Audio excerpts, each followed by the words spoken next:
So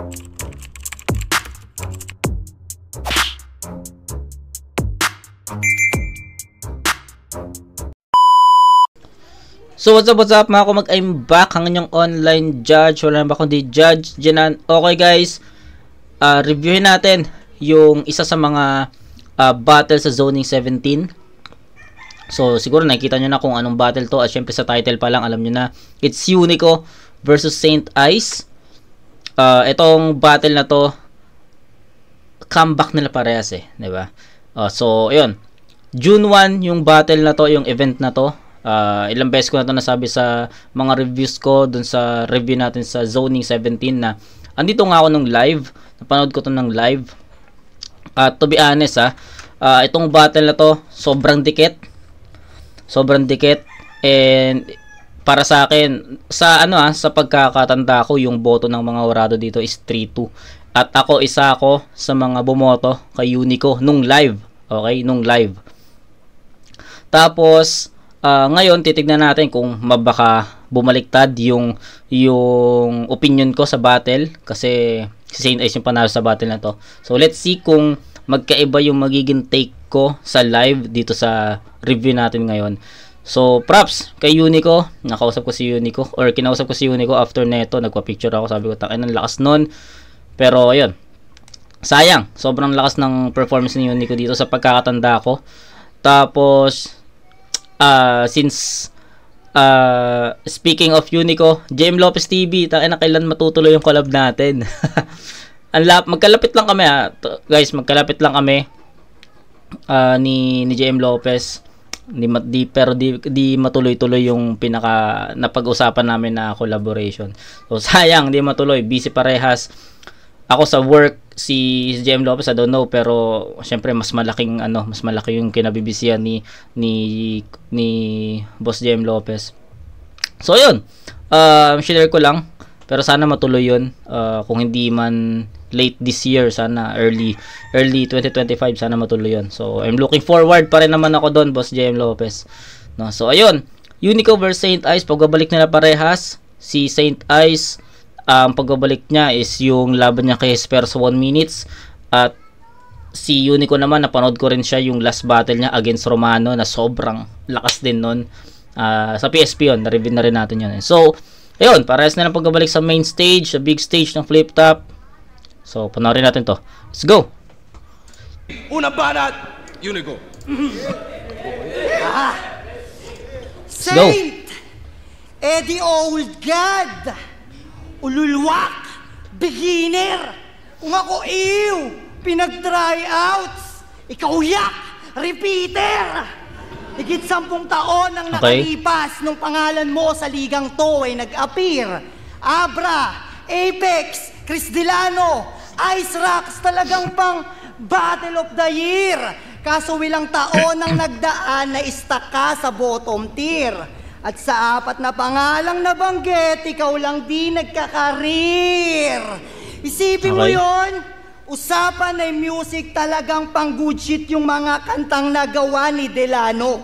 Habang etong stupid, galawan pa cool kid, kaya walang namamangha, tarantado. Si Abra at Apex, 6 digits yung bayad sa multi, wasak kasi kada labas tinatao. Ikaw nasa 1 minutes, kalaban mo newbie, lamang mo dekada, ikaw panatalo. Okay, so ang ganda ng punto, ang ganda nung setup. So sa mga di nakakaalam, kalaban ni Saint Ice sa 1 minutes, Luzon Batch 1, si Espero doon, and yes, malinaw talaga na kay Espero yung panalo na yon. Ayun, napanood ko rin ng live yon. So ang ganda ng setup ni Unico doon, ang ganda ng mga niya, ang ganda ng mga pinupunto niya, ang ganda ng statements niya, tapos biglang maglalan sa ganon. So epektibo 'yan para sa akin. Paano? Intro neto nung comeback battle niya, boss. Sana walang uradong magko-coin toss. Yes. Uy, hanggang ngayon di pa rin nakaka-move on kala Abra. May pahaging pa nga tong punyeta. Beetle dun sa kumanta ng Diwata. Kasi yung pares nila di bumenta. Okay, speaking of coin toss, no? Speaking of coin toss. So na-review natin yung 2x2. Na-review natin yung 2x2 na yung 2013 nata yun. Basta yung Abra Apex, tapos Chris Delano Saint Ice. Yun, sa pagkakalam ko yun. Sobrang dikit ang battle na yun. And yung about dun sa coin toss, sa pagkakatanda ko, meron atang sa judging yun no, na hindi, don't get me wrong kung mali ako, i-correct nyo na lang ako sa comment section. Medyo matagal na kasing medyo matagal ko nang na-review yung Dos por Dos 2013, so natabunan na. Pero sa pagkakatanda ko, sa pagkakaalam ko, may isang judges doon, or I don't know kung basta parang binase niya lang niya yung boto niya sa coin toss, no. Halimbawa, kapag tails, sila AA, Abra Apex. Kapag heads naman, Saint Ice, Espero, tsaka Ice Rocks, tsaka Chris Delano. So ganon, parang ganon yung naging basehan ng hawrado na yun. I don't know kung sino, 'di ba? Hindi ko alam, hindi ko na matandaan kung sino, basta ganon, parang ganon. So yun yung tinutukoy ni Unico dito sa part na to. Kumanta ng Diwata kasi yung pares nila di bumenta. Paano bebenta? Chris Delano, Ice Rocks, yung tandem nyo pang tangachong. Pagsamahin mo ba naman yung Chris Rocks, talagang nakakatawa yun. Ang sarap neto sampalin. Kasi ano bang iniiyak mo pa rin? Bakit? Kung nakalusot ba kayo kay Abra at kay Apex noon, sa chemistry nila Fruz at Elvis, magagawa nyo bang manalo? May gutom na Icarus at Rapido sa semis. Finals, Crazy Family, kaya nyo ba yun na malampaso? Ang punto ko, oo, nagkamali na nga sa paghusga nun yung Orado. Pero para umiyak, higit 10 taon na gago, kala mo naman ninakawan kayo ng kampyonato. Hanggang ngayon yung toss coin, sa isip niya nakamarka. So ito, ina-explain na ni Unico dito. No, ina-explain na ni Unico dito yung about sa toss coin, tas kung sakaling nakalusot sila doon kay Abra Apex. Ang ganda rin nun kasi yung mga sinabi ni Unico dito na mga tandem nung Dos por Dos na yun is malalakas din, diba? So ayun. Pero para umiyak, higit 10 taon na gago, kala mo naman ninakawan kayo ng kampyonato. Hanggang ngayon yung toss coin, sa isip niya nakamarka. Kala ko ba rich kid ka? Ba't iniiyakan mo yung barya? Kaya nga ako napansin nyo, di ko na pinatoss coin kanina para di na rin nag-iingay ito. Patunay na wala. Yay! Yun, tangin ang lakas nito, men. Naalala ko to. Naalala ko yung aura neto, yung part na to. Naalala ko yung aura neto sa live. Putang, ang lupit nun kasi setup, isa pala sa mga setup ni Unico yung yung hindi na niya pinag-coin toss, no. So galing ni Unico doon, at isa sa mga creative na nakita ko yun at napanood ko yun. Galing, props kay Unico dito, galing. Nga ako napansin nyo, di ko na pinatoss coin kanina para di na rin nag-iingay ito. Patunay na wala. Galing.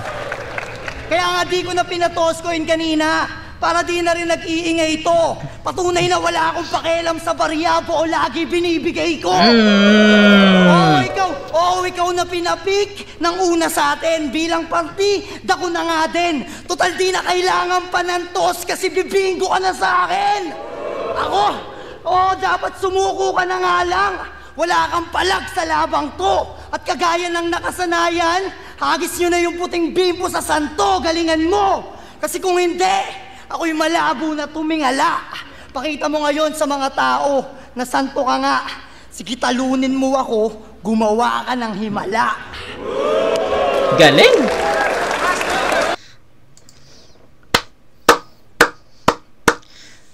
Okay, so ang lakas ni Unico talaga dito sa sa battle na to. Actually, yung round 1 ni Unico, na-explain ko na habang nagpo-post tayo, na-explain ko na. Grabe yung gustuhan ko rin yung wala akong paki sa barya, buo lahat binibigay ko. Ang angas nun, yung setup sa coin toss, ang angas nun, yung laban ni Saint Ice kay Espero sa 1 minutes na dekada yung layo, siya pa yung natalo. So ang dami naging quotables na linya si Unico dito against Saint Ice, at lahat yun masasabi kong direkta kay Saint Ice. So props doon, men, ang galing nun. Yung Dos por Dos reference niya, ang ganda rin nun. Props doon. Wala na akong ibang masasabi doon kundi solid na round 1 para kay Unico. Enough yun para ma-shield up niya yung pinaka sarili niya sa mga sasabihin ni Saint Ice. Pero it depends pa rin kung paano babasagin ni Saint Ice yung wall na ginamit or na-generate ni Unico sa round 1. So, tignan natin to. Mainit yung battle. Let's go.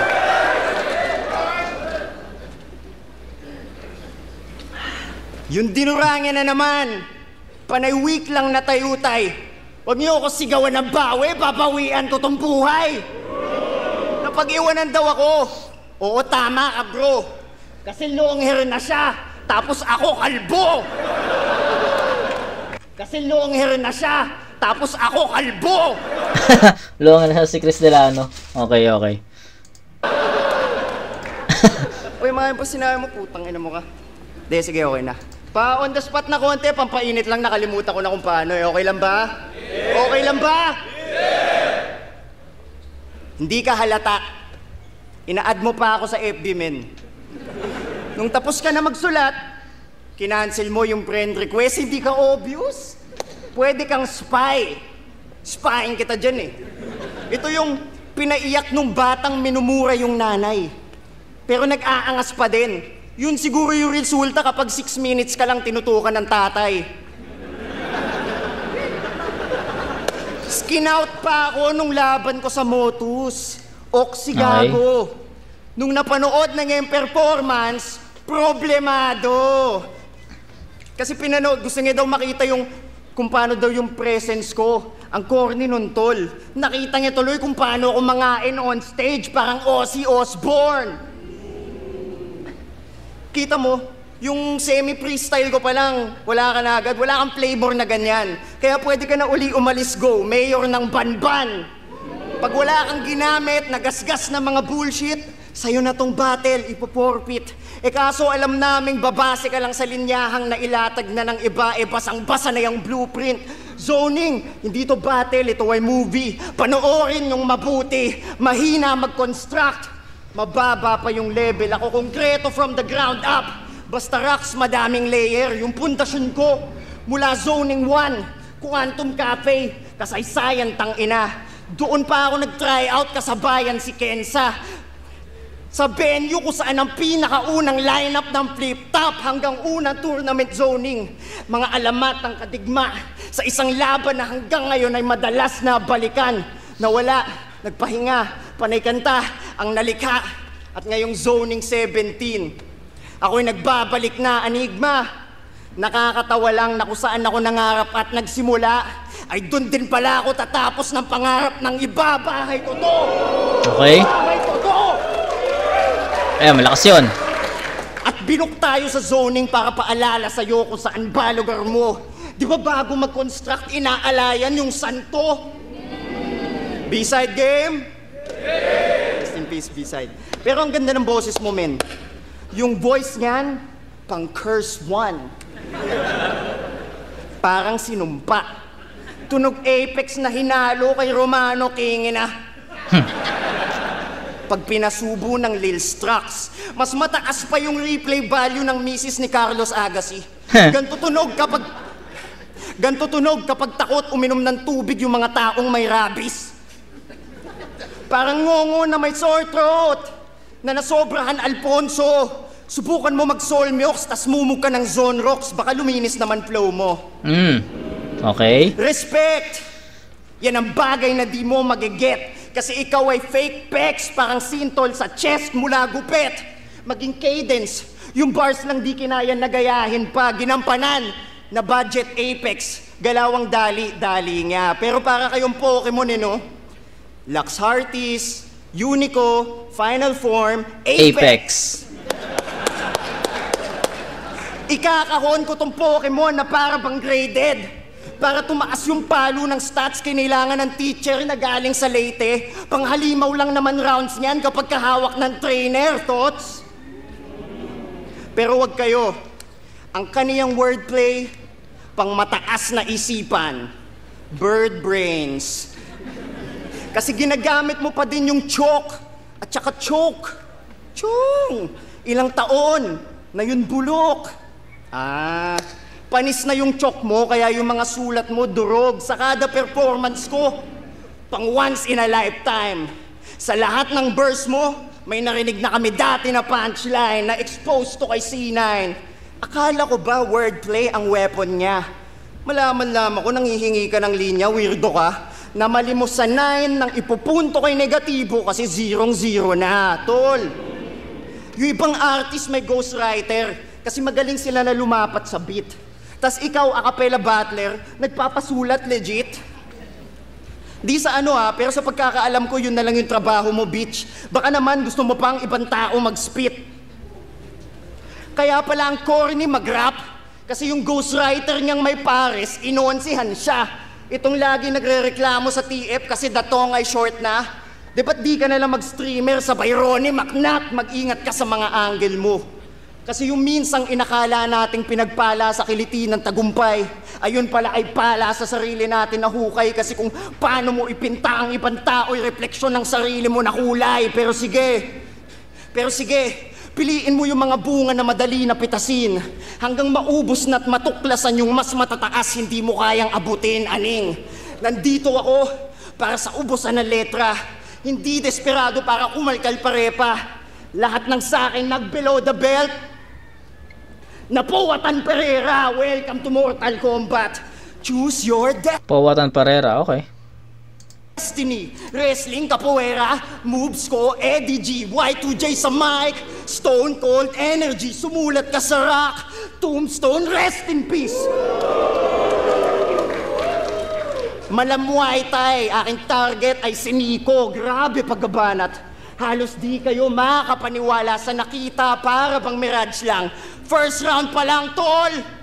Body bag na kagad! Tangina mo! Madali ma-outclass kasi... Gago! Alam ko naman na singit si Mirage sa battle na, pero sa round 1 pala yun, hindi ko na maalala. Kasi ito to be honest guys, ang haba talaga ng round. Tinan mo kung ilang minuto na yung round 1 ni Saint Ice. Lalo na nung live. Ang haba, sobrang mahalata mo talaga yung haba ng round ni Saint Ice sa live talaga. Pero ngayon hindi ko ina-expect na dito, no? Akala ko parang round 2, round 3 papapasok si Mirage pero ayan. Lang banat. Halos di kayo makapaniwala sa nakita para bang mirage lang. First round pa lang, tol! Body bag na kagad! Gago! Madali ma-outclass kasi classless to. Nalala ko bigla. Huwag ka masyadong makulit. Sabi niya kailangan ng mirakulo para maging saint. Oo, tama ka nga pre. Binuhay ko yung patay para patayin ko lang ulit. Paisangan mo? Sige, okay na.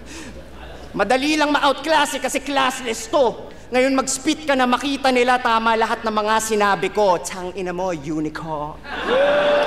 O diba? Okay, so tingnan nyo kung ilang minuto yung yung round 1 ni Saint Ice. It's 6 minutes. So nung live talaga halata mo yun na sobrang haba talaga. So ayun. Regardless, mahaba man yung round ni Saint Ice or sakto, bibigay ko pa rin kay Unico yung round 1 sa score na 10-8. Bigyan pa rin natin ng 8 puntos sa Saint Ice dito. Kahit tayo, no? Kung magpuputol tayo ng round sa loob ng 2 minutes and 10 seconds, puta, ang daming masasayang, no? Pero sa akin kasi yung overtime kasi sa huli ko na siya tinitignan Ganun ako mag-judge. Kita nyo na consistent tayo dyan sa natin, sa channel natin. Consistent ako kung paano mag-judge ng battle. So yung overtime is lagi ko yan sa huli tinitignan, especially kapag tie yung score natin. Pero dito regardless magputol man o hindi, kay Unico ko pa rin ibibigay yung round 1 sa score na 10-8. So bakit 8 hindi 7, no? Kasi pwede kong bigyan ng 7 si Saint Ice dito dahil sa mahaba ng rounds niya, 'di ba? Pero malinis naman yung naging performance ni Saint Ice dito. Wala namang naging drag, hindi naman naging dragging, hindi naging mahina. Okay naman 'yon, malinis, 'di ba? ano lang, sa round 1, 10-8 in favor of Unico. Kasi yung round 1 ni Unico, sabi ko nga sa inyo, sobrang direkta lahat ng mga punches niya para kay Saint Ice. Yung mga references niya is tugma or akma talaga sa Saint Ice na kalaban niya, 'di ba? Ganda nun. So mabibigat din yung mga statements niya, punches, haymakers, solid talaga 'yon. Pagdating kay Saint Ice, ang dami niyang nasayang na linya. For me lang. Kasi syempre iba-iba naman tayo ng tingin ng sa battle. Sa akin, yung tingin ko dun sa early rounds, sa early part ng round ni Saint Ice, medyo napahaba yung ibang mga statements niya na hindi tumatama kay Unico. Parang late lang tumama yung mga niya mga linya niya, 'di ba, kay Unico. So, for me it's not enough para makuha niya kagad yung momentum, kasi si Unico kasi nakuha niya kagad yung momentum niya at nagtuloy-tuloy yung mga effective haymakers at punches niya kay Saint Ice. Kay Saint Ice naman late, sobrang late din nung nag-start nang tumama yung mga yung mga punches at haymakers niya. Hindi na ganoon ka powerful, no? So, yun lang sa akin, kasi mas nauna yung mas mahaba yung pagkuha niya sa momentum compare sa nung nakuha na niya yung momentum niya. So, feeling ko naka-apekto rin yun. So, ayun lang yung sa akin. Yes, may mga pumapasok na linya kay Unico, but it's not that effective or it's not that deep. Unlike kay Unico, for me, sobrang deep nun, at kay Saint Ice talaga. 'Di ba? Yun lang. Ganun lang simple. 10-8 in favor of Unico sa round 1. Yun lang. Para sa akin, Unico yan, malinaw. Tama lahat ng mga sinabi ko, tsang ina mo, Unico. O diba, pukin ang ina, sumingit pa yung abnoy. Papansin ka masyado, kanina talo ka tuloy. 5-0 bobo. 5-0 bobo. Ang ina. Tapos, sisingit ka ulit, pukin ang ina mo. Nakakayain ka, Ber. Okay. Bobo, ang ina. Tapos, sisingit ka ulit, pukin ang ina mo. Yo! Makulit ka eh. Yo! Tapos kanina, final form daw si Apex, kanya pang in-involve. Panibasat ang ina mo, mukha kang bugoy na koy-koy na hindi pa nag-i-evolve. Gago. O diba? Puro self-reverse lang. Wala naman nagbago dito, wak pa din yung mga bara niya. Kung gaano ka bobo dati, ganun pa rin mismo, wag mo nga kaming tinatanga. Ang dapat palitan mo yung estilo, hindi yung pangalan na dinadala. Ang tingin ko sa'yo, Nico, na walang potensyal maging akata. O baka, tirahin mo rin yung sinabi kong ako'y magre-retiro. Well, totoo naman. Kasi feeling ko, di na ako ganun ka-epektibo. Pakiramdam ko ang babadoy ng mga wordplay na nilalapag ko dito. Hanggang sa narinig ko na lang na winordplay mo yung pendeho sa pen, diho, tangina mo. Wordplay, Unico. Panis yung parking, wala na, finish na. Panis yung parking, tangina. Tinigil-tigilan ko yung ganyan, pagpapatuloy mo, punyeta. Di tatawanan yung wordplay ko kung naunang narinig yun nilang seta. Tangina. Pero meron pa mas malala doon, kay Espero din, sabi niya, he gets smoke. Tignan natin sinong motus pag siniksik sa bong kasi hindi ka strong. Uy, imbis na hindi ka strong, naging hindi ka strong. Nawala yung H, walang yayan. Ang kulit mo rin mag-wordplay, no? Bigla-bigla ka nagiging kapangpangan. Tanginan to. Pero alam nyo ba kung ano yung pinakatumatak niya na linya? Sasapakin niya daw si Enigma. Sobrang angas, may tira. Sa sobrang angas, 10 taon, di binabattle sa liga.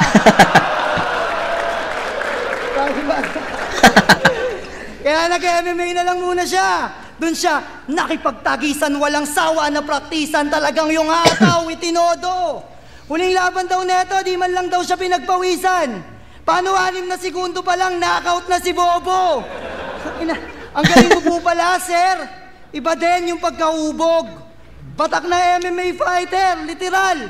Sa ring na natutulog. Sabi pa niya nung pagpasok niyo, sabi na. Kukunin daw yung belt kapag sumalang. Pagpasok sa ring, 6 na segundo pa lang, nanginginig na't kumagapang. Magdadahilan pa yan na keso, naunahan lang daw ng kalaban. Ulul ang sabihin mo, ang nauna sa'yo kayabangan. Kasi mayabang pues, sa aking katumesting, promise, di ko palalampasin. Tipong pagtapos kong dugbugin tong Saint Ice kahit Saint Luke's, di na to tatanggapin.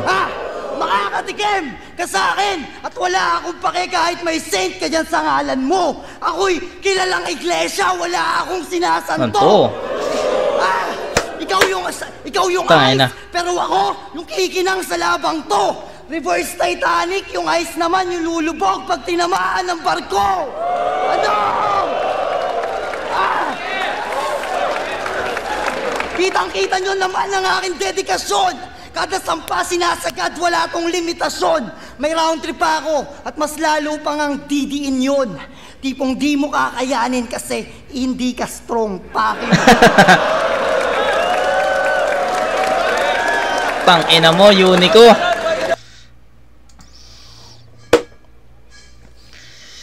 Ang ganda ng performance. Real talk, man. Ang ganda talaga ng performance ni Unico sa battle na to, sa gabing to. Kaya nung live akala ko talaga sa kanya mapupunta yon, pero sabi ko nga, let's see sa replay sa online kung mag-iiba yung ano natin, mag-iiba yung opinion natin sa battle na to.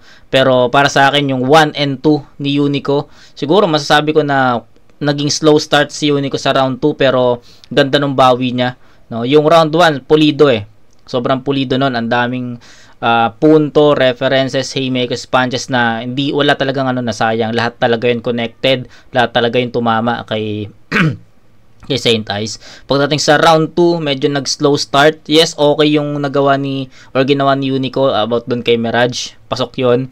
Pero yun, slow start siya kasi may mga, para sa akin slow start si Unico sa round 2 kasi medyo hindi pa ganun ka-diin, hindi pa ganun kalakas yung tama ng mga punches niya para kay Saint Ice. Pero as time goes by, no, second half pulido na naman, and masabi ko na enough yun para ma-cover up at pumantay yun sa naging performance sa round 1. Kaya para sa akin, solid pa rin yung round 2 ni Unico. Pero ito ang babantayan natin kung paano ibabalik ni Saint Ice yung ganon, kasi slow start 'di ba? So may maraming possibilities na makuha niya yung round 2. Tignan natin. Gumaling ng 1% yung mga linya medyo intricate. Kaso tol, konti lang views nun, pero panoorin nyo, maganda yon. Yung buong MMA angle niya, yung mga linya galing kay Ultimate, putang ina, mababadibag ka din. Promise. Puta, nagpapag-ghost right, nagnanakaw ng linya, kadiri, Diyos ko. Oo, iglesia ka mamaya, lulunukin mo yung sarili mong dugo. Okay. Tsaka, yung sinasabi mo tungkol sa, ano yun pare, na knockout daw sa laban, hindi ko po maalala. Hindi ko... Napakabobo, Diyos ko! Paano ko papanoorin yun? Hindi ko napanood yun, nakatulog ako. Okay. Kapag sinabing GL, pinagtawag na old gods. Kapag sinabing Looney, isa sa mga GOAT yan. Kapag sinabing Sinyo, hari yan ng jokes man. Kapag sinabing Unico, para machuchoke ako. Yung nakalaban ni ganto, yung nakalaban ni ganyan. Wala kang iniwang marka. Mas memorable pa si Crack, walang yaka. Kasi yung mga top tier, hinahangaan. Yung mga shit tier, tinatawanan. Yung mga permanenteng mid tier, hindi maaalala. Ha? Mister, nakalaban ni ganito, nakalaban ni ganyan. Tinalo ni GL at ni Pen Pluma itong MC na disappointment. Okay. Yung dalawang yon naging kagroup niya. If you can't beat them, join them. Si JM, nakakambal mo, nagpalakas sa platforms itong laging dikit sa matataas na tao habang alas 4, imbis nakatikim ng sikat ay nasemento sa nakas na shadow. Mga punches ko, malaman ni Pacquiao ng kasagsagan. Kaisa-isa niyang linya nag-hit. Malamani, baka Bobby nabubuhay sa anino ng kapatid. Ayos. Tinawag pa si GL na stereotype. Kasi di ba stereotypical talaga na hip-hop yo-yo si GL pag nakita nyo? Palakpakan naman. Sobrang bobo nun. Lalo't nang galing sa'yo, saksakan pagka-monotone. Pero noong una ka lumabas, kuhang-kuha mo yung formula, tol. Talagang tumpok. Kaso lang, pakinggan nyo to, ang meta ay pinabangong termino para sa salitang uso. At ang life cycle ng mga uso, hindi lumalagpas ng kalahating taon. Yung mga dating inakala nating mga style pambaon, pagdating sa big stage, ginagawang patapon at alam kong alam nyo na ang daming ganon. Fraud check, hype train derailed. Yung equation mo nung 2020 na pang-winning, irrelevant, obsolete, pilit na yung ending, palaging lulutang yung pagkakaiba ng dinidikta ng trending at lumilikha ng sining. Desperado shit pa more. Kaya ka nire-ridicule pagdating sa video, tol. At mas lalo na ngayong mas lalo kong i-expose kung gaano ka-predictable. Ito paboritong nyo. Hindi mawawala yung line mark, right? Ginawa na nga no round 1, di ba? Sasabit sa dating punches ng iba kasi mahina kang mag-right. Personals, panggulat, pero sa dulo may whack punchline. Cut words na pilit, apostrophe Y lang, yan. Ang rason kung bakit ang dami na nabobore sa mga battles dahil halos lahat kayo ay ganyan ang style, bulok. Meta pa more, bobo. Sa sobrang desperado makuha yung panalo, lahat ng gulang sinasamantala. Ayaw na magpakita ng bago sa madla basta makuha yung hiyawan ng ibang mga tanga. Huwag niyong intayin, magsisawaan yan sila. May rason kung bakit battle rap minamahal nila, matalino yung mga yan, huwag niyo silang ginagawan tanga. One trick versus artist. Tagasalpak ng pyesa ng puzzle versus nagpinta ng imahit, naggupit na mga piece. Sa sobrang desperado, makuha yung score at impression, nakalimutan na ang battle rap ay form of expression. Makuha mo man panalo sa competition, talo ka lagi sa progression. Biktima ng meta, mga in-upgrade na mema. Ako bago palagi dala, hindi ako the template na writer. Ba't ako makikisakay sa kanila? Ako yung magbe-break ng cycle. And speaking of cycle, sabi mo nung last battle mo, pangit nito kay inuman ng puta, walang isang salita. Pero comeback namin parehas, palakpakan naman. Wala nang ilalakas yan! Okay na. Nung nalaman na babalik ako, tol, inabangan. Nung nalaman na babalik na to, putang inang yan! Napaka-selfish mo, tol, happy-happy na eh. Gawa ng konting kritisismo, nagretiro. Tas sa tingin mo, may laban pa to? Halatang lata ka, tol. Sa labas matunog, pero kulang naman sa lakas ng loob. Sa buhay ko, naranasan kong gumising na notification ko sa inbox, putang ina, 99. Tas lahat ng yon, sinasabing ako, pati mga mahal ko sa buhay, sana mamatay. Ginawang meme, siniraan, hinusgahan na parang kilala nila ako sa actual life. Pero palaging tinatandaan na may rason kung bakit sila tagapanood at ako yung pinapanood, pare, that's alright. Tas ikaw, sa ganung kababaw, sumusuko ka na, mag-move on ka tanga, kung di mo kaya sikmurain yung mga ganon, yung puso mo pa kaya. Bago ka magpaka-little bitch, tandaan mo tong linyang ito. Kung pinagdaanan mo yung pinagdaanan ko neto lang bago battle natin, malumang may ginugupit na nalubid sa kisame nyo, pero nandito ako. Gusto ko pakita sa anak ko na lahat kaya ma-overcome. Ano papakita mo sa anak mo? Konting hirap lang, game over na. Sana bago ka magpakamatay sa pamamagitan na 16th floor diving, tol, maghanap ka muna na sign. Tas katabi mo billboard ng Nike. Just do it. Okay? Wag. Mali. Hindi ko gusto yun. Naano lang yun, nadala lang na emosyon. Hindi ko gusto sabihin yun. Yung mga suicidal thoughts mo, hindi to dapat comedic. Yan yung mga bagay na hindi dapat nilalagay sa writtens bilang tripping at gimmick. Sa susunod na umaaligid yung madidilim mo na feelings, i-reach mo tong digits. 0917-0821-33555. Yun ang hotline ng Greenwich. Pakamatay ka na lang!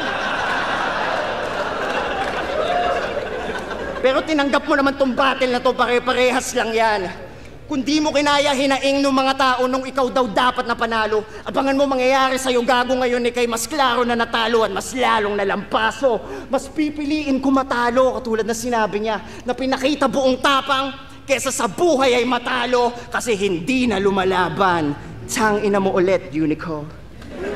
Okay, so mas humaba pa yung round ni Saint Ice sa round 2. Kung sa round 1, 6 minutes, sarado ata yun. Tapos ngayon naman is 6 minutes 45. So, ayun. Okay. Sabi ko kanina, yung round 2 ni Unico, maraming chance si Saint Ice na makuha yon kasi naging slow start si Unico sa round 2 na ang tagal pumasok na mga solid na linya niya, pero it turns out na yung round 2 ni Saint Ice is ganun pa rin. I agree sa sinabi ni Unico kanina na puro selfie bars. Yes, kasi yun yung napansin ko sa mga banat ni Saint Ice, no? More on selfie bars than kumbaga mga internals, no? Internal topics, no? Internal topics talaga yung mga sinasabi niya about sa kanya, about dun sa naranasan niya, kino-compare niya dun kay Unico, 'di ba? Which is for us or for me, hindi, syempre sarili lang buhay 'yon. Para sa akin, hindi ko naman kilala yung buong career or basta something ni Saint Ice, 'di ba? Medyo ineffective siya for me. Pero ayun, sa akin, it's a 10-8 pa rin for me, in favor of Unico pa rin to. So ayun, I think hindi magbabago yung yung judgment ko dito sa live pati dito sa replay, no. So for me, mas marami talagang mga punches, haymakers na tumatatak si Unico para kay Saint Ice, kasi iba yung atake ni Saint Ice dito at iba rin yung atake ni Unico. So style clash, no, pero para sa akin style clash man siya, and mas pinapakita ni Unico na mas effective yung style niya kay Saint Ice. Pinapakita niya ng malinaw 'yon. Para sa akin, no, para sa akin lang. Unico ako dito, first 2 rounds it's 20-16. So kung mag-less tayo ng points sa pagkakaroon ng overtime ni Saint Ice, malaki yung ibabawas natin dito kasi dinoble niya, no. Kung nag-overtime lang siya ng 3 minutes, possible na, 'di ba? Pwede pa. Pero ngayon 6 minutes 'di ba? Doble pa. 6 minutes sa 1, 6 minutes sa 2. So kung magle-less tayo doon, pwede tayong mag-less ng 2 points doon, 'di ba? 2 points each, or sabihin natin 3 points sa sa dalawa na, no, 'di ba? Malaki yung effect talaga ng overtime, lalo na nagiging para sa akin nagiging dragging na yung ibang topics kasi more on talaga sa sarili, self. So yun, sa akin it's a 10-8 both. So 2016 Unico. Well, okay naman sana. Ay, sorry. Okay naman sana yung mahabang setup ta selfie bars, wala dong problema. Kaso yung Nike tapos ayun, 'di ba? Sabi ko sa inyo mahabang setup, selfie bars. Yun nga yun napansin ko eh. I agree kay Unico sa part na yun. Well, okay naman sana. Ay, sorry. Okay naman sana yung mahabang setup ta selfie bars, wala dong problema. Kaso yung Nike tapos naghahanap ng sign, kinuha mo lang yun sa Facebook, 'di ba? Ganun ba yung meta? Oh, 'di ba? Tapos pukilanginan to. Kanina, tinatanong niya, wala nang ilalakas pa. Tanginan to, sana naisip mo. Wala nang ilalakas pa, sana tinanong mo yun sa lyrics mo. Gago. Pero, balikan natin yung 2 for 2. Kung paanong siniraan nyo si Mike Swift at sinabihan yung peke yung sunugan. Kasi dahil doon napatunayan kung hipokrito ka gago at wala kang... Hipokrito ka gago at... Kasi dahil doon napatunayan kung hipokrito ka gago at basta ka lamang may maanggel. Kasi pagtapos din mismo nung gabi na yon, di ka na binigyan ng laban ni Enigma. Tapos sa sunugang ka bigla, bumatel ng bumatel. Uy! Peke si Mike Swift. Peke yung sunugan. Yung ba yung gusto mong palabasin? Ang galing naman ng mga peke. Sila yung tumulong sa'yo nung panahong wala sa'yong pumapansin. Ang galing naman ng mga peke. Sila yung tumulong sa'yo nung panahong wala sa'yong pumapansin. para magkaroon ng racket. Kinain na lang niya yung mga dinura niya na lait. At dun sa dating tinitira niya, dun din mismo siya lumapit. Kaya hindi ka pwedeng maging santo. Alam mo ba kung bakit? Kasi yung santo sinasabitan, hindi pa sabit-sabit. Ulul, wala kang paninindigan. Ayos yun. Ulul, wala kang paninindigan. Kagaya ng ginagawa niya ngayon, tignan nyo. Biglang bait-baitan, oh. Asa na yung eyes na barumbado?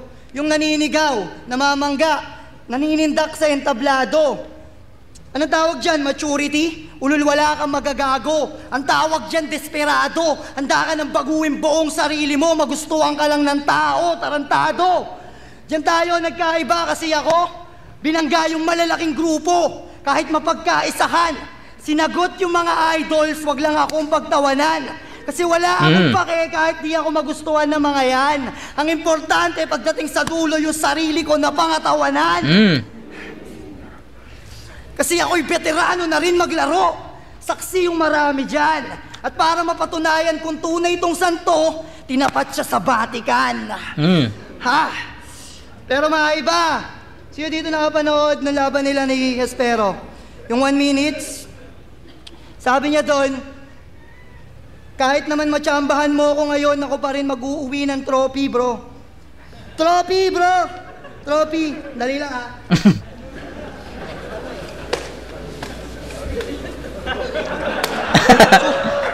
Suot mo nga ito sa balakang mo kung kasya, ayok ka.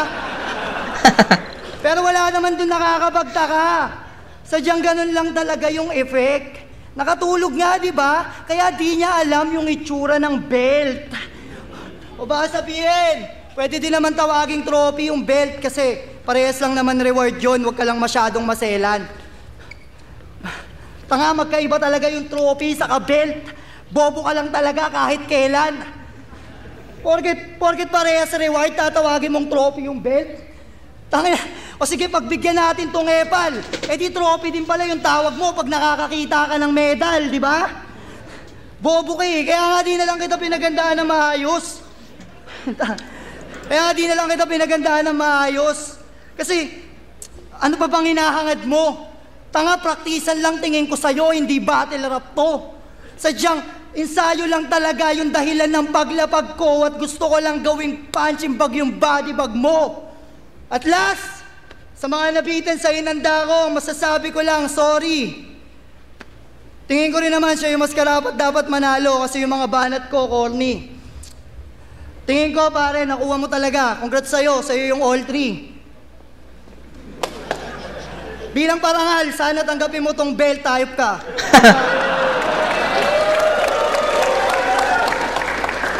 Banat, pakinggan natin.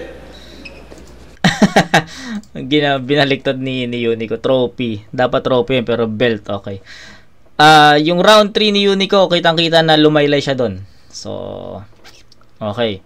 So, hindi na maintain ni Unico yung 1 and 2 na sobrang pulido. Pero, yung round 3, diba? 1 and 2, sobrang pulido nun para sa akin. Ang daming quotable lines, ang daming haymakers, ang dami. Pagdating sa round 3, stutters, slip-ups, diba? Yes, effective, but not that deep, no? Basta humina. Lumaylay. No, in short, lumaylay yung round 3 ni Unico. Sayang kasi 1 and 2 solid na. So parang panapos na lang yung pinakakailangan ni Unico dito eh. Pero lumaylay pa siya sa part na yon. So sayang.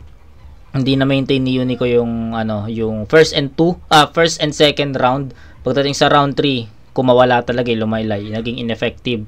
Ay mali. Effective naman pero ang daming daming kulang, ang daming butas doon. 'Di ba? So yun, sayang 'yun. Saint Ice, pakinggan natin. Huwag mo ibigay sa akin yung panalo. Sabi mo nga bumait na ako. Mas mabait ka pa rin, gago. Binigyan mo ko libre na panalo. Bilang regalo. Hindi pa din, tanginang nyo, ha? Parang gago. Talagang hindi na kita angasan dito. Nakita ko naman hindi mo kaya yung game pag malaro mano-mano. Kupal ka ba? Hindi mo ako matatalo kahit pagtulakan mo pa. Yung unang 2 round, sabi ko panoorin nyo mabuti, putang inang niya talaga. Yung unang 2 round, mula 8 anggulo pagka-project nito. At ngayon magigets ninyo mula sa lente ko. Game? Kailangan mo na talaga malaman lugar mo. Kaya yung tagpo sa zoning, zoom out. Yung karera mo, ang bagal ng takbo. Gawa ng wak mo na boses, zoom out. Kaso know it all. Piling aral itong peke na toti, zoom out. Kaya nanatiling one-trick ponying pinapahamak na mga pilit niyang wordplay, zoom out. Hanggang naging lost in the sauce. Hindi na naka-step up sa mid-tier, zoom out. Palagi kasing nakikiusok kaya nawala na ng baga sa meta ay victim, zoom out. Ang yabang pa, pero mahina naman pala puso dahil sa konting kritisismo nagawa na magretiro, zoom out. At lahat yan ay resulta ng maingay na bibig mo at makitid na isip mo at mahina na dibdib mo, zoom out. Tatanga-tanga, malamang nagtataka ka pa, but my theatrics dineliver. Zinoom out ko ng zinoom out yung mga anggulo kanina para makita mo yung bigger picture, para makita mo mga mali mo.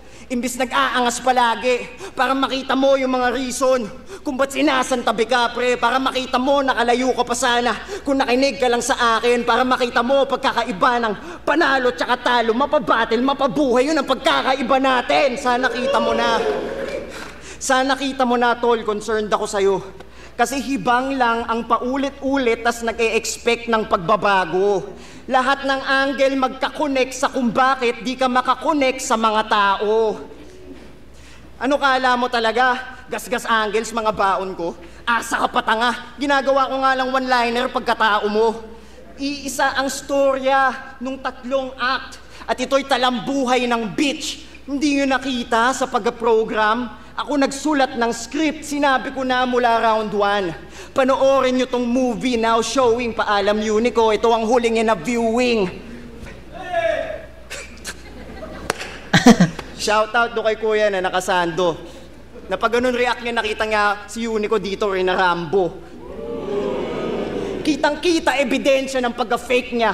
May duda pa ba? Kita nyo naman sa film, kada round, kuha ko na. Pagkatapos mong madali, magsaslide ka pa retirement, di ka na makaka-atras. Dinirect ko lang karera mo, pare, para maganda palabas. Mag-focus ka na lang sa trabaho, hindi ka na nababagay na mag-rap, promise. Lalo't napunit ko na papel mo, ilalagay kita sa box office. Ito'y butterfly effect ng kanyang buhay na overwid. Yang panay meta, walang metamorphosis. Kaya, saan ka kumuha ng apog, pumuna ng tao na sumubok maging greater? Lahat mo pa pagkatalo ko, di ba? Eh kung sa loob-loob mong putang ina mo ka, alam mo may puso ka ng quitter. Eh tayo ba? Round 1, outclass sa pen game. Round 2, exposed yung gameplay. Round 3, pang Academy Awards na. Ganyan dapat nyong i-expect pag St. Ice Rocks, complete action, comedy at drama. Wala na. Lahat sila ay witness na panay ka lang BS at yung sa akin ay all true. Pinakitaan ka ng clinic and I did it with a sickness. Mga ngailangan ng docu. Dahil based on a true story, kahit tapos na ating battle, kahit tapos na ating battle, buong buhay na binabaon kita. Oo, tapos ka na nga pare, pero para lang tong Marvel, kahit yung mga credits ay pinapanood nila. Ultimo bloopers ng buhay ko, alam mo yun. Ultimo bloopers ng buhay ko, nagmimistula na highlights. Yan yung mga pampatamis sa tuwing nagtatagumpay at nakukuha yung grand prize. O pwede rin naman sa susunod na isa buhay if that's fine. Is that fine? Then that's mine, yung trophy. Parehas tayo galing sunugan. Pero pag sweep ko sa'yo ngayon, babalik ka ng sunugan at uuwi kang garapon. Siya daw yung sniper ni Enigma. E taob ka nga sa sight. Makitid scope, lagpas sa line. Tinapatan to ng sharp na eyes. Pinapalipit ni boss mga assassin kapag wala na yan sa prime. Pero makatao pa din ako. Tanginang yung tropa ko to. Sana ang momentum mo sa buhay ay manumbalik. Kaso magkalaban tayo, so just not today. Pagbanggit ng last 10 seconds ni Boss Arik, Max Holloway! Uy! Kaya pwede ka na mag-bow out. Hindi na... 10 seconds Max Holloway. So sa mga nakanood ng nanonood ng UFC, Max Holloway versus Justin Gaethje, tayo na panoorin niyo yun. At tindi ng battle na yun. Pagbanggit ng last 10 seconds ni Boss Arik, Max Holloway! Kaya pwede ka na mag-bow out. Hindi na para mag-encore kahit kailan di ka na makinailangan ng rap, bro. At di na namin kailangan yung mga pilit mong play. Nilagay ko na yung pinali mo sa teatro. Mala Inception. Kasi hindi niya alam kung tapos na ba yung masamang panaginip kasi. Biglang mag-e-end to habang yung top niya umiikot pa din. May susunduin na ulit yung mga angel dyan. Pagpanek ng Heaven's Gates, isa lang question ang nakamit mo ba na fate ay katumbas ng mga praise ng mass? Ngayong ikay ibinalik anyong abo ka na ulit sa kamay ni Saint Ice Rocks. Pray for us!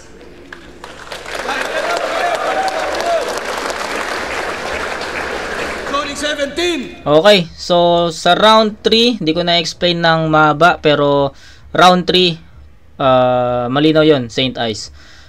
Yung round 3 ni Unico, sobrang lumaylay siya, hindi niya na-maintain yung power, yung energy ng 1 and 2. So I think 7 points is enough, or deserve ni Unico yung yung 7 points doon, kasi kung bibigyan ko ng 8 yon, then i-compare natin sa 1 and 2 ni Saint Ice. 'Di ba? Parang yes, mahaba yung round, pero sabi ko nga ang judging ko is yung overtime is chine-check ko yan or tinitignan ko yan sa end ng battle, especially kapag wala akong makitang angulo na pwedeng pagtugmain or paglabanin, or kapag tie yung score natin. So kung i-compare ko yon, yung 1 and 2 ni Saint Ice na binigyan ko ng 8, tas yung round 3 ni Unico, malinis yung performance ni Saint Ice doon. Even slow start, may mga more on selfie bars. Yung kay Unico kasi sa round 3, stutters, tapos yung mga punches niya is hindi ganun ka-DN, hindi ganun kalalim, hindi ganun ka-effective. So for me, lamang yung 1 or 2 ni Saint Ice doon compare sa round 3 ni Unico. Kaya binigyan ko lang 7 itong round 3 ni Unico. So pinag-isipan ko naman ng mabuti yon. Pagdating sa round 3 ni Saint Ice, hindi yun yung pinakamalakas na round 3 ni pinakamalakas na round ni Saint Ice, pero kinompare ko naman sa 1 and 2 ni Unico, and di naman enough yun para bigyan ko ng 10 puntos si Saint Ice sa round na yun. Pero bibigyan ko si Saint Ice dito ng 9 points, strongest round niya yun. So di ko na-explain yung round 3, pero malinaw yun Saint Ice.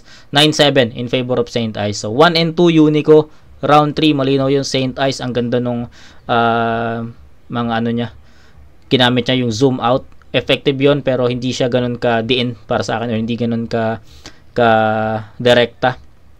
Haba kasi ng setup niya doon 'di ba? So ayun, marami pa siyang sinabi dito, pero yun, malinaw yun sa kanya yun. It's a 9-7.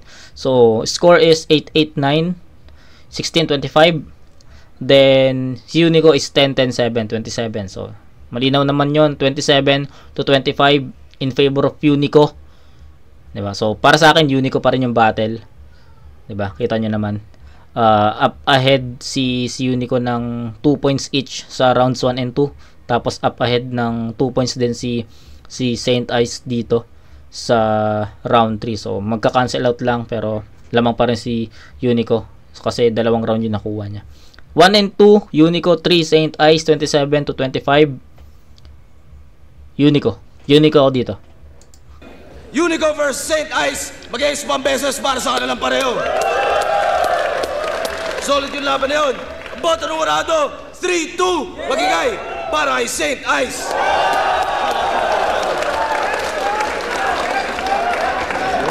So yun, explanation ng mga judges. Gusto ko marinig.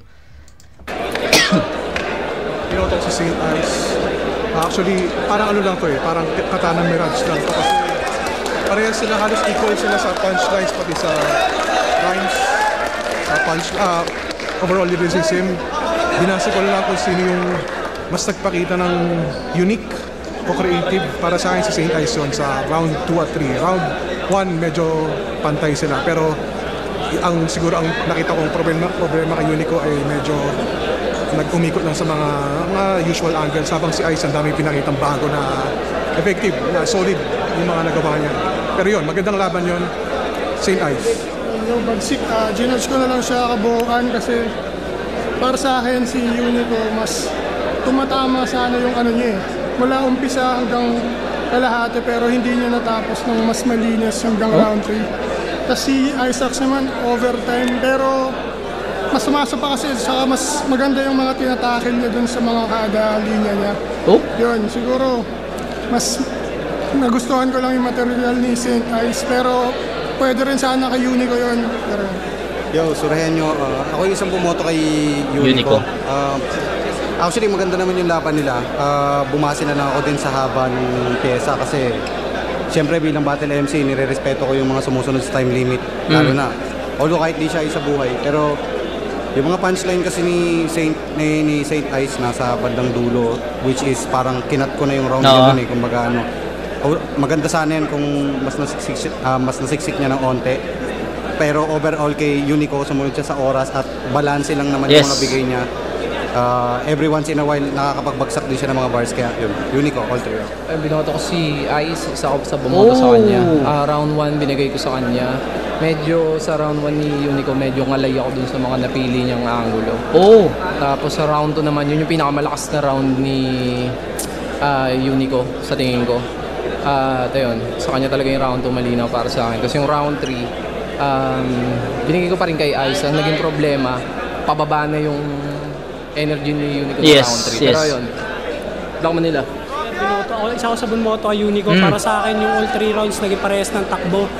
Overtime lagi si St. Ice kaya mas dumadami yung punchline niya. Ang hirap ikat lalo't halos lahat ng mga punchline ni St. Ice nasa dulo. Kaya pag kinat yun, feeling ko lalamang na si Unico. Kaya ayun, para sa akin, Unico dahil na rin sa sobrang dami ng oras.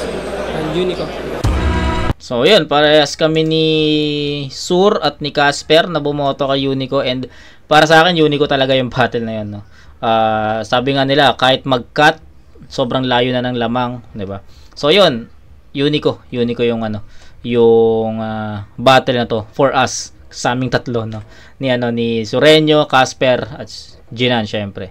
So ayun, yun na yung wala na akong masyadong pa dito explain pa. Na-explain ko na sa inyo yung mga gusto kong sabihin, pero solid, no? Kung ano yung take ko sa battle na to nung live, yun din yung naging outcome ng ng judging ko dito sa live. Pero ayun, kita-kits tayo sa next na review. And meron pa dalawang battle sa zoning. Casper versus Andros tsaka Espero Prince. Yan, panoorin natin yon. So yun yung next 2 battles na re-reviewin natin. Then pasok ulit tayo sa PSP. May 3 battles pa ako hindi na-review doon. Sana ma-review ko yon ngayong long weekend. Okay? Sana. So kita tayo sa next na review, mga kumag. Peace out.